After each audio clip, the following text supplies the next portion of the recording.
جگہ چھوڑ دو جہاں تمہارے احساس اور تمہارے الفاظ کی قدر نہ ہو، پھر چاہے وہ کسی کا گھر ہو یا کسی کا دل۔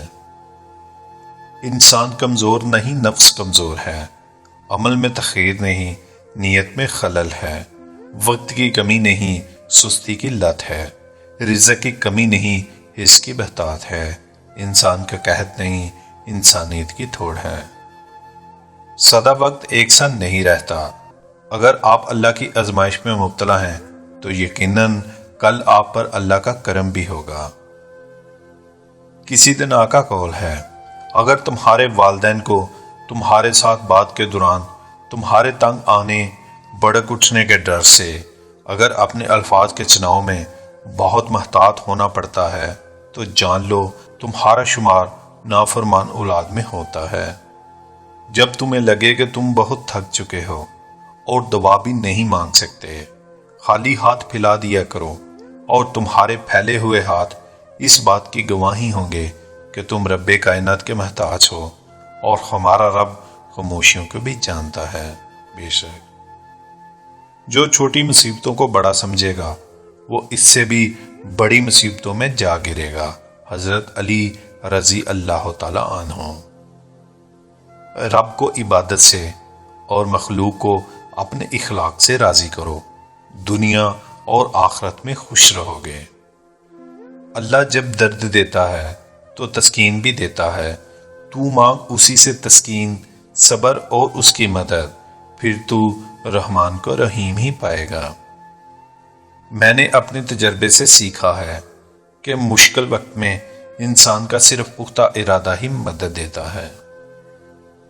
اور رسول اللہ علیہ وآلہ وسلم نے ارشاد فرمایا، کیا میں تمہیں وہ کلمات نہ بتلاؤں کہ جب کسی شخص پر کوئی غم یا دنیا کی کوئی مصیبت ٹوٹے اور وہ ان سے دعا کرے تو وہ مصیبت اٹھا لی جاتی ہے۔ وہ یونس علیہ السلام کی یہ دعا ہے، لا الہ الا انت سبحانک انی کنت من الظالمین۔ الہی تیرے سوا کوئی معبود نہیں، تو پاک ہے، بے شک میں ظالموں میں ہو گیا۔ ہر عبادت کا پتہ نہیں ہوتا کہ وہ قبول ہے یا نہیں، مگر درود شریف ایسی عبادت ہے جو ادا ہوتے ہی قبول ہو جاتی ہے۔ لوگ کہتے ہیں پیسہ رکھو، برے وقت میں کام آئے گا۔ میں کہتا ہوں اللہ پر یقین رکھو، برا وقت ہی نہیں آئے گا انشاءاللہ۔ بعض اوقات دعائیں اللہ کے فیصلے نہیں بدلتی، مگر آپ کا دل بدل دیتی ہیں اور اللہ کے فیصلے کے مطابق کر دیتی ہیں۔ لوگوں کے عیبوں سے اس طرح غافل ہو جاؤ جیسے سوتے وقت تم دنیا سے غافل ہو جاتے ہو۔ حضرت علی رضی اللہ تعالی عنہ۔ سورہ شمس میں اللہ 11 قسمیں کھانے کے بعد فرماتا ہے، بے شک وہ کامیاب ہو گیا جس نے اپنے نفس کو پاکیزہ بنا لیا۔ صبر والے سکون میں رہتے ہیں کیونکہ انہیں معلوم ہوتا ہے کہ اللہ بہتر کرے گا۔ زندگی میں صبر، شکر اور محبت تینوں چیزوں کا بڑا درجہ ہے۔ صبر مصیبت کو ٹالتا ہے، شکر نعمت کو بڑھاتا ہے اور محبت خوشیوں کا خزانہ ہے۔ چہرے سے زیادہ دل صاف ہو تو رشتے خوبصورت ہو جاتے ہیں۔ اپنی پریشانیاں اللہ کے سوا کسی کو نہ بتاؤ، پھر چاہے وہ تمہارا کتنا ہی مخلص کیوں نہ ہو۔ میری اوقات صرف ایک سفید چادر ہے جسے خود اوڑھنے کی طاقت بھی نہ رہے گی۔ یہ جو محبت ہوتی ہے نا، یہ بہت خوار کرتی ہے۔ جانتے ہو کیوں؟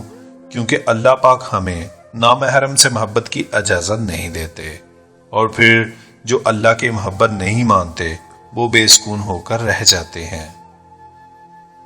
پھر ایک وقت آتا ہے جب دل سے ساری خواہشیں ختم ہو جاتی ہیں اور دل چاہتا ہے بس وہی ہو جو اللہ چاہتا ہے۔ جتنے سجدے کر سکتے ہو کر دو، کیونکہ بڑھاپے میں اکثر میں نے لوگوں کو بنا سجدے کے نماز پڑھتے دیکھا ہے۔ اللہ کا ذکر کر اور اس کی یاد ہی روح کی اصل غذا ہے۔ اللہ تعالیٰ کسی کو مایوس نہیں کرتا، اس سے مانگتے رہو، ایک دن یا تو وہ تمہیں عطا کرنے کے بعد پرسکون کر دے گا، ورنہ اس احساس سے بے نیاز کر کے مالا مال کر دے گا۔ بس یقین رکھو اس رب پر۔ جب معاملات تمہاری پہنچ سے باہر نکل جائیں تو سب اللہ پر چھوڑ دو، وہ سب کچھ ایسا کرے گا کہ تم کبھی سوچ بھی نہیں سکتے۔ مجھے یقین ہے کہ جب وہ توڑتا ہے تو پہلے سے زیادہ مضبوطی سے جوڑتا ہے۔ اللہ سے مانگنے کی عادت بنا لو، کسی چیز کی کمی نہیں رہے گی۔ جن کی ضرورت کم ہوتی ہے وہ اللہ کے زیادہ نزدیک ہوتے ہیں۔